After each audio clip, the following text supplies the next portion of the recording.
Hello and welcome to another edition of Son of Kaiju Review. I'm Protomit. I'm Tank. And today we will be taking a look at Minoru Kawasaki's Kaiju Mono. Or Dai Kaiju Mono if you live in Japan. But we do not live in Japan. Now, Minoru Kawasaki has done a number of humorous tokusatsu movies. And he did not disappoint on this one. Yes, this one is... Some of his other films include The Calamari Wrestler. He produced a series of independent tokusatsu shows under the title of Den Ace, which are largely comedic in nature. He did a movie called The World Sinks Except Japan, which is a parody of another movie about Japan sinking. He also did Monster X Strikes Back, Attack the G8 Summit, which is a sequel to the movie The X from Outer Space. It's better than that. And a number of other stuff, so he's definitely got a more comedic tinge to his works. This film also features a number of tokusatsu veterans, quite a few of which are like minor cameo roles. But like they just say one line and then you don't see him for the rest of the movie.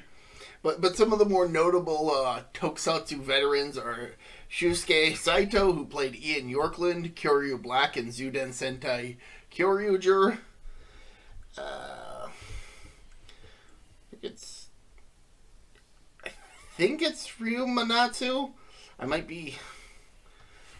I'm just trying to remember... The actor who played Gen Otori from Ultraman Leo, the main character in that. And a number of other ones. There's a lot. There is a lot. Just cameos. Yeah, Ryu and Manatsu. But the movie starts with a giant monster. The movie starts with a bunch of virgins.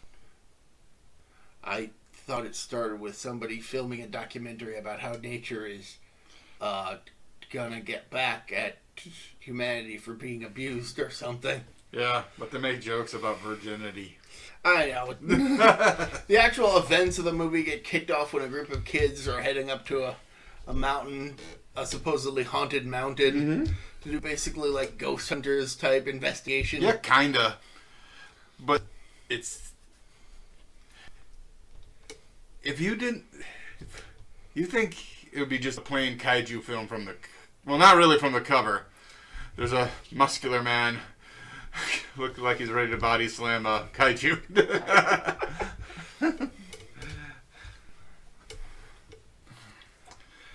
Yeah, so they end up getting eaten by the kaiju, which is Mono. Kaiju Mono. That is what some of the characters later in the movie referred to the monster as. Kaiju Mono. For some reason.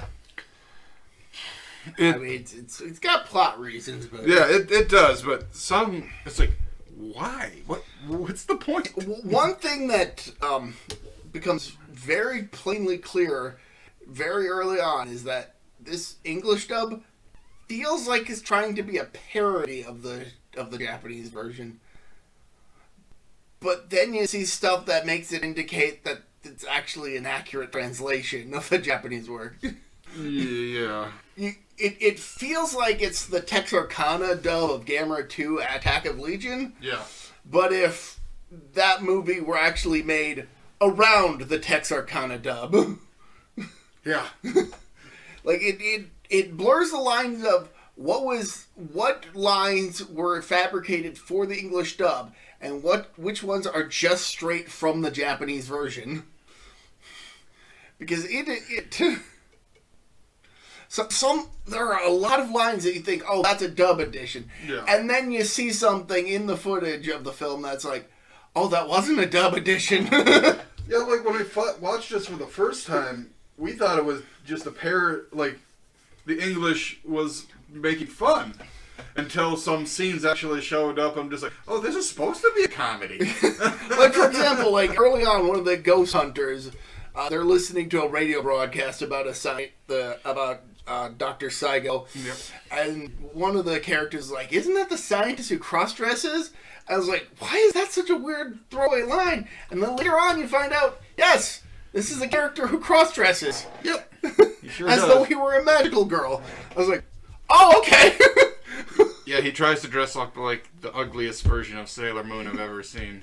And I've seen some pretty ugly. I don't know if this is I don't know if this is addition to the dub, or if it's actually in the original version. We didn't watch the original Japanese version, but like a couple times when he's dressed like that, it has a piece of music that sounds like the opening for Moonlight Densetsu from Sailor Moon. Yeah. So it's really driving home. It's like, he likes to dress up like magical girls. Nope. No issue here. If that's your thing, that's your thing. But this big bastard ain't gonna be trying to put anything on like that. But yeah, so this movie is a raucous self-parody that blurs the line of what's being taken seriously and what's silly. Yeah. And it veers more towards silly. Yes. But anyway, Shusuke Saito's character, Hideto Nita, whom we'll be referring to as Nita for the remainder of the movie, Nita. he and Dr. Saigo's daughter find this egg thing. They, before the egg, they find like a flower or a plant type thing.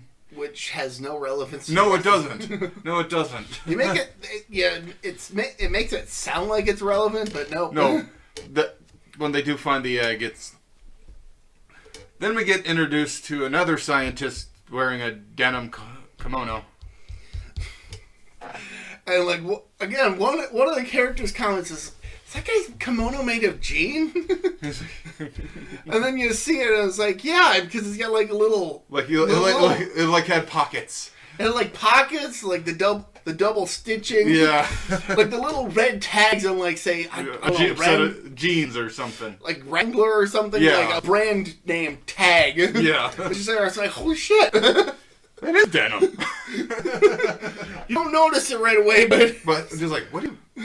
Huh?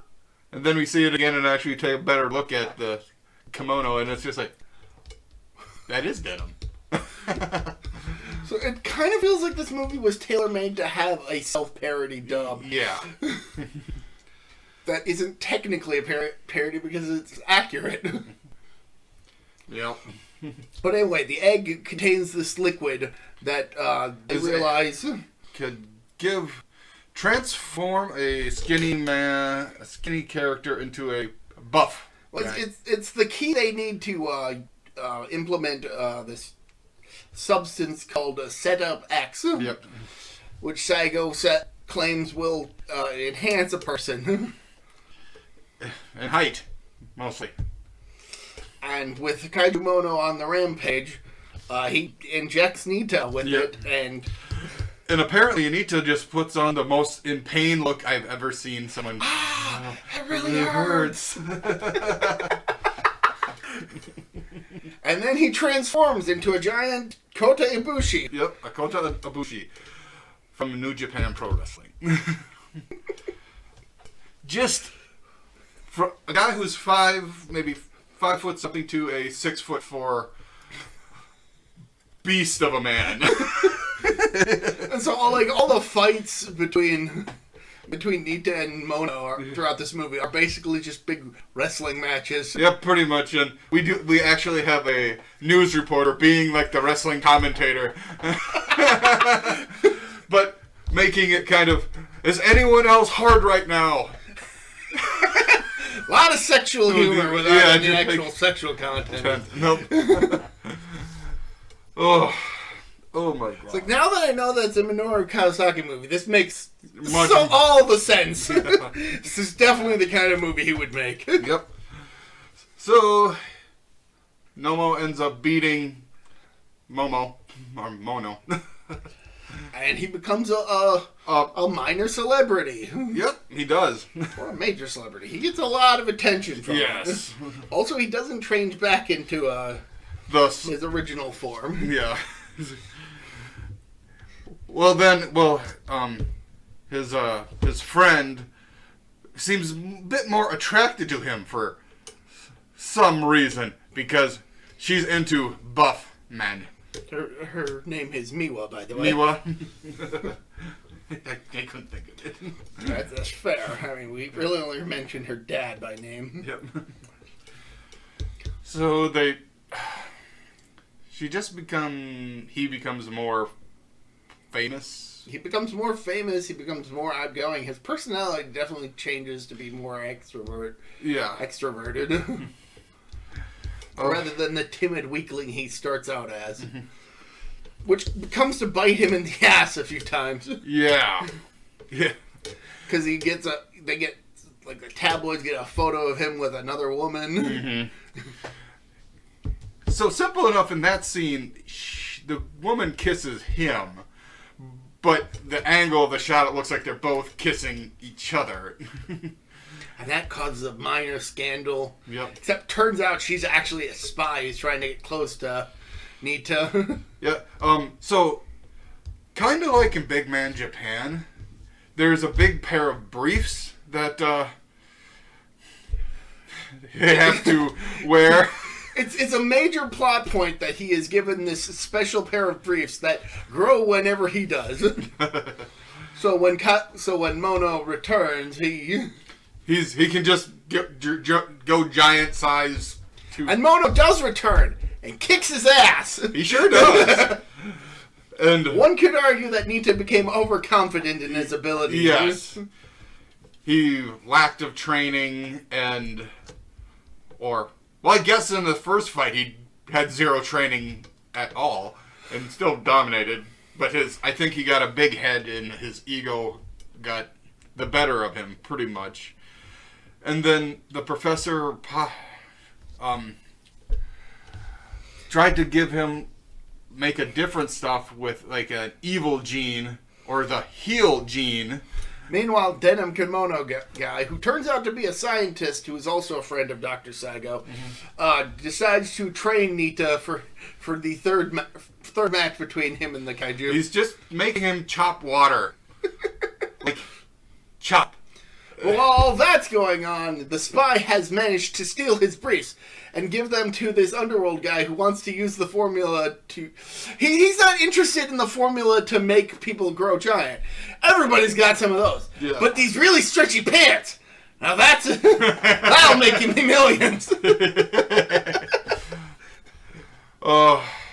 But he and the spy end up having a falling out, and she returns the briefs to Miwa.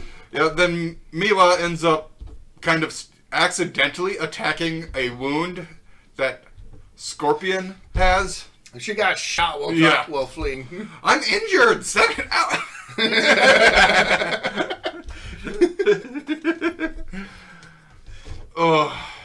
And so they end up, he's training and ends up chopping water, and he finally actually able to cut water, trying to, I guess, make him learn a slight key chop, maybe? That's just in time for him to have his third match with Mono.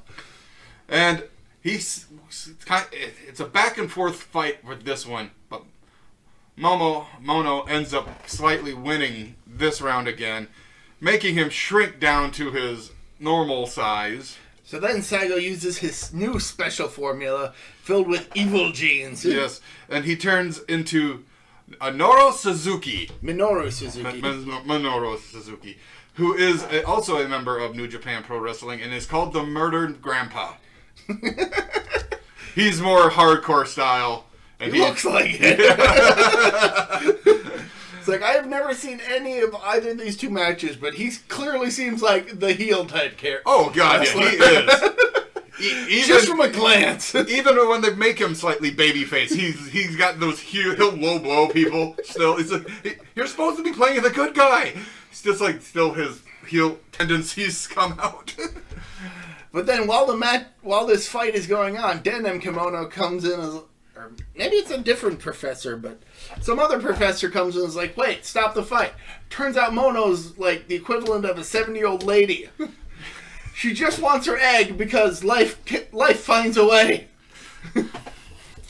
And then to dissipate the whole situation, they get Sandayu Doku Mamushi from Ultraman and Ultra 7 to make a gratuitous cameo. And pretty much tell him that he is stop fighting. She's an old woman. Just give her the egg. And so they need to just leave Mono away. Yeah. And the government thanks Sandayu Doku Mamushi for his help. He's the real hero. And then finally Nita reverts back to his original form at the very end of the This movie is so incredibly crass in its humor. It's like if you were a person who didn't care for if you didn't have any sense of humor, you might think this movie is stupid. Or insulting. Yes. But we have sense of humor. So I enjoyed this movie. Oh yeah, this was a fun movie. Admittedly, some of the comedy is a bit blue. Just the weird sexual innuendos, just from the random comments, just like yeah. We're just like, huh? But this is a movie that, from the get-go, makes it clear that you're not supposed to be taking any of this seriously. Exactly. This is absurd. Yeah. Not quite Monty Python, but it's like it's masquerading as a serious movie about a wrestler fighting a giant monster. Mm-hmm. This also gives me the giant teacher and Big Man Japan vibes at the same time. Right. A giant humanoid facing off against monsters. I was going to say this is the serious version of Big Man Japan, but no, I can't say that. No, dude, Big Man Japan feels like the serious version of this movie. Mm-hmm. And the actual serious thing is with the teacher. But it also still has comedy to it. That one's boring, but that's a topic for another day. Yeah. We'll discuss that when we decide to discuss that. But no, Kaiju Mono is a fun movie. Oh yeah. A little lowbrow, but still fine in its own right. High quality effects. Oh god, yeah. I mean, it's not on par with like a Hollywood blockbuster. No, or even they major. weren't trying to. Right. It's definitely Mono is definitely could have been in the Ultra series. Oh, absolutely. It definitely looks like something that could have come from it. Mm-hmm. And not like the 70s era of the Ultra series. More like maybe the more modern. Yeah, and the millennium, I would say, maybe. Late Heisei or early Reiwa. Yeah. Yeah, that costume was pretty badass in my opinion. It's quite, I like how, so there's always in Japan they have the poison mist in their wrestling. And they use an atomic breath, but with mist. So he gets the purple paint on his face and just looks more like a black paint. Yeah. But yeah, no, I definitely understand what you're going for. Yeah, just like, ugh, they get blinded for a period of time. Yeah, it's a good movie. Another nice touch. One of the defense ministers is played by Ben Furia, who was a suit actor for the original Ultraman and also appeared in Ultra 7 as a regular character. Mm. And on the guy's uniform, he has a patch that is clearly just an upside-down Subaraya Productions patch with Ultraman references on it. We had to rewind a bit and take a look. It's like, wait a minute, is that... That's just a patch that he has on upside down. Yep. That's freaking hilarious. Yep. We're like a medal or something. I just remember, you paused. Wait wait, and you're about to, yeah, rewind. We both saw it, I think, at the exact same time. I'm just like, huh, that's funny. Incredibly fun movie. We can't even mention all the guest characters that show this, like I remember there's one point where this character comes up to Nita and actively mentions how he's a character. He's somebody who the English audience wouldn't know, but is still a gratuitous cameo. Yeah. He highlights the fact that he is a gratuitous cameo. Yeah. And he just literally looks at him and just kind of okay, dude, you're being annoying, so he just walks away without saying it. That's like the entire eighth change. Guy comes up to Nita, Nita is confused, Nita walks off. Oh, just fun. It's just fun. I mean, how many times can we just say this is an incredibly fun movie? Yeah. Recommend you guys give it a watch. You might think different, but I think you'd laugh. Oh, yeah. So, until next time, I'm Pronomet. I'm Tank. See ya. Bye.